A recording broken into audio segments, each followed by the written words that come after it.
Ya, selamat pagi kepada siswa kami. Selamat bertemu kembali di Mapel Keuangan. Di bulan Februari ini kita belajar kembali tentang keuangan. Masih seputar tentang penganggaran. Kalau sebelumnya kita hanya belajar di KC, tapi di bulan ini kita akan melaksanakan pembelajaran video dan juga pelaksanaan daring secara online, yaitu dengan menggunakan media Google Meet. Kita berdoa bersama-sama supaya pelaksanaan vaksin segera terrealisasi dan kita bisa beraktivitas kembali seperti biasa. Anak-anak, pada saat pagi hari ini Bapak harapkan kalian tetap semangat, tetap jaga kesehatan, stay di rumah, dan optimis bahwa semuanya pasti badai berlalu. Nah, pada saat pagi hari ini kita belajar tentang penggunaan anggaran. Nah, kalau kita belajar sebelumnya, apa itu anggaran? Jadi anggaran itu adalah segala sesuatu perkiraan-perkiraan penggunaan atau belanja yang akan kita pakai untuk apa saja. Contohnya di rumah, yaitu anggaran untuk beli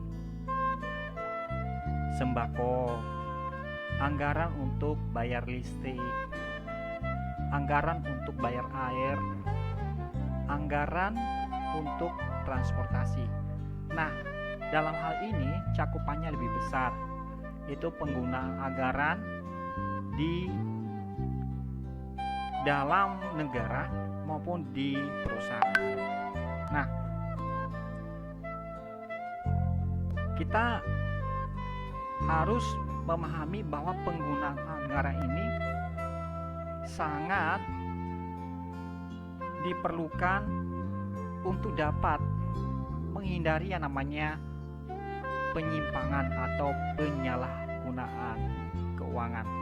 Kita tahu bahwa kita terbatas, sumber-sumber keuangan terbatas. Nah, dalam penggunaan anggaran itu harus sesuai dengan apa yang sudah ditetapkan dan sesuai dengan peruntukannya. Ya. Nah, di bangsa kita atau di dalam bernegara ada yang namanya APBN atau anggaran pendapatan belanja negara. Nah, yang menentukan ini atau yang menetapkan ini adalah presiden atau lembaga eksekutif dan di ACC atau ditetapkan bersama-sama ya, oleh legislatif, yaitu DPR. Jadi kalau sudah dianggarkan oleh pemerintah, berapa kalkulasi pengeluaran belanja negara dalam setahun, anggaran ini akan dibawa ke DPR dan ditetapkan. Kalau ada beberapa hal yang perlu dikoreksi, itu adalah domain daripada DPR. Dan setelah clear, ada kesepakatan tentang anggaran, maka ini akan dipakai sebagai panduan dalam belanja negara. Nah, yang kedua yaitu berhubungan dengan berbagai bentuk pengeluaran serta melalui prosedur. Ada tahapan-tahapan sehingga tidak terjadi penyimpangan dalam penggunaan keuangan. Nah, apa yang menjadi fungsi daripada penggunaan anggaran? Nah, yang pertama adalah fungsi pertama adalah berguna untuk rencana yang sudah ditetapkan atau sudah disahkan tadi. Jadi kalau seandainya sudah ada kesepakatan untuk rencana pengguna uang, maka itu dipakai atau difungsikan untuk rencana tersebut. Yang selanjutnya yaitu rencana, bagian daripada rencana keseluruhan yang berupa anggaran. Jadi di dalam rencana ada juga bagian-bagian. Jadi keseluruhan daripada anggaran itu difungsikan untuk penggunaan uang atau bagian daripada rencana. Nah, selanjutnya fungsi penggunaan anggaran yaitu kalkulasi dari pembiayaan kegiatan pemerintah. Jadi total, contohnya adalah untuk Kementerian Pendidikan itu dipakai berapa triliun. Nah, kalau kita belajar tentang penggunaan keuangan di Kementerian Pendidikan, ya salah satunya adalah pembayaran dana BOS. Selanjutnya adalah tunjangan-tunjangan guru, biaya-biaya operasional yang lain. Contohnya adalah pembangunan gedung sekolah dan semua yang berhubungan dengan pendidikan. Contohnya lain adalah untuk pembangunan, ya itu juga dipakai pembangunan jalan tol, sarana prasarana umum dan lain sebagainya. Nah, selanjutnya klasifikasi anggaran. Kalau di sini kita bisa belajar apa saja sih? Yang pertama adalah klasifikasi objek. Nah, apakah itu? Yaitu yang berkaitan dengan pengelompokan pengeluaran ke dalam jenis barang jasa yang akan dibeli. Jadi objeknya itu adalah barang atau jasa.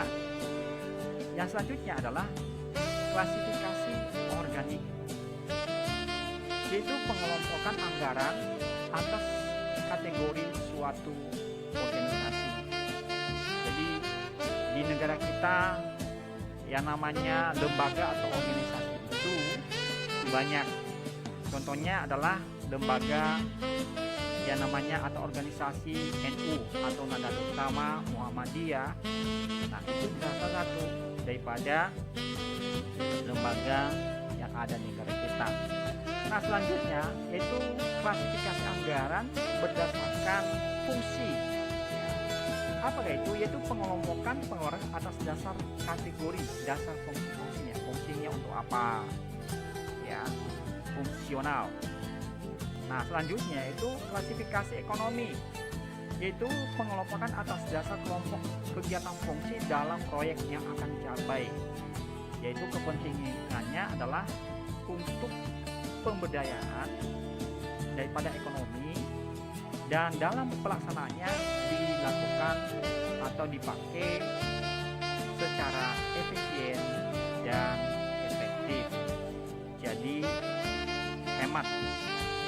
Nah, yang terakhir adalah klasifikasi program performance, itu berkaitan dengan akselerasi dalam menjalankan program. Ya, semua pengeluaran ini supaya program yang sudah ditetapkan berjalan, maka ini adalah bagian daripada anggaran. Nah, tujuan daripada penggunaan anggaran. Yang pertama yaitu melakukan aktivitas operasional perusahaan. Jadi semua kegiatan operasional daripada perusahaan ya itu memakai anggaran. Contoh kecil adalah melakukan pengiriman barang atau memproduksi daripada produk-produk ya. Apalagi yang namanya biaya-biaya seperti gaji pegawai, listrik, dan lain-lain yang menggunakan uang. Semuanya pakai uang ya untuk bisa beraktivitas. Nah, lanjut. Tujuan yang selanjutnya adalah melakukan pembangunan ekonomi. Dengan adanya uang yang dikelola secara efektif dan efisien, maka ada upaya-upaya untuk melakukan pembangunan ekonomi dan untuk kesejahteraan masyarakat untuk penggunaan anggaran-anggaran. Contohnya saat ini di saat pandemi seperti ini, masyarakat merasakan dampak yang luar biasa. Ya, ada yang keluar ya dari perusahaan, ada yang memang kehilangan pekerjaan, omset penjualan tidak lancar atau semakin turun. Nah, ini kan berpengaruh karena aktivitas daripada masyarakat terganggu dengan pelaksanaan daripada PSBB. Nah, orang yang tadinya pendapatannya rata-rata itu bisa mencukupi dengan adanya pembatasan atau pandemi ini mempengaruhi pendapatan. Yang tadinya pendapatan 2 juta, sekarang sisa 1 juta.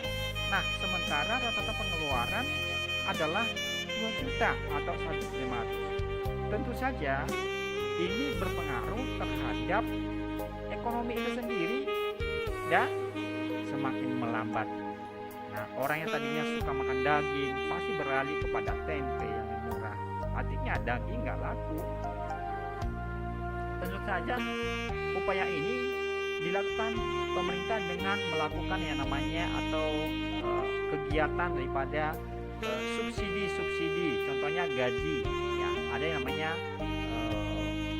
BSU namanya, ya dana subsidi upah contohnya. Ada juga dana UKM atau usaha kecil untuk membantu ekonomi supaya biaya atau ekonomi masyarakat kembali.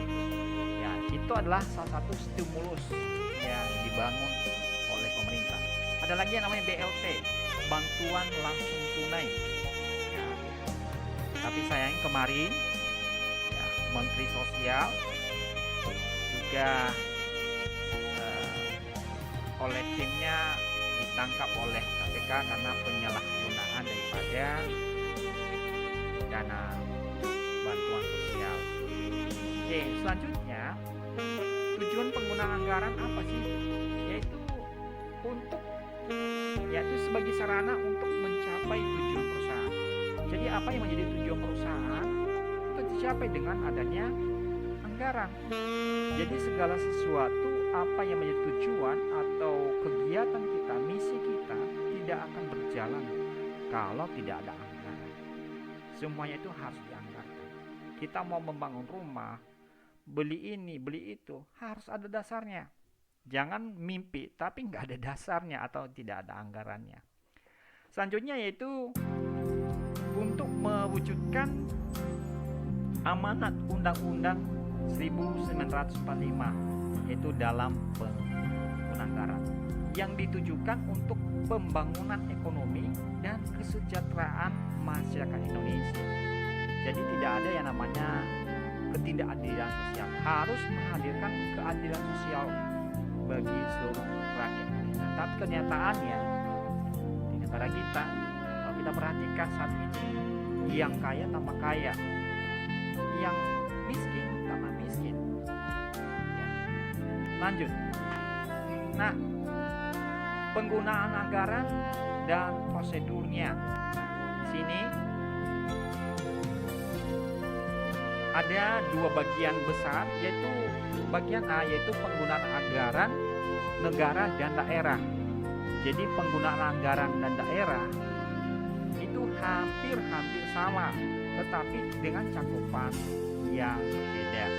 Nah, anak-anak nantinya bisa baca di RKS halaman 54 sampai 55 tentang penggunaan anggaran negara dan daerah. Yang kedua yaitu penggunaan anggaran di perusahaan dan prosedurnya.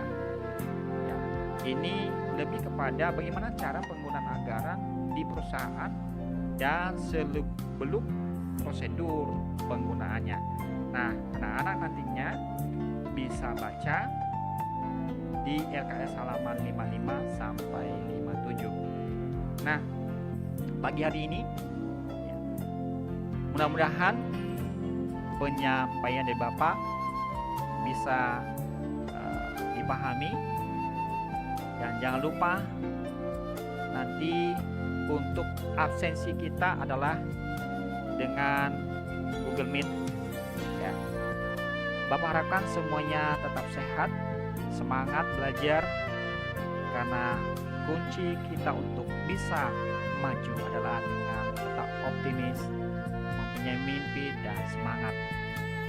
Sekian, terima kasih, selamat pagi.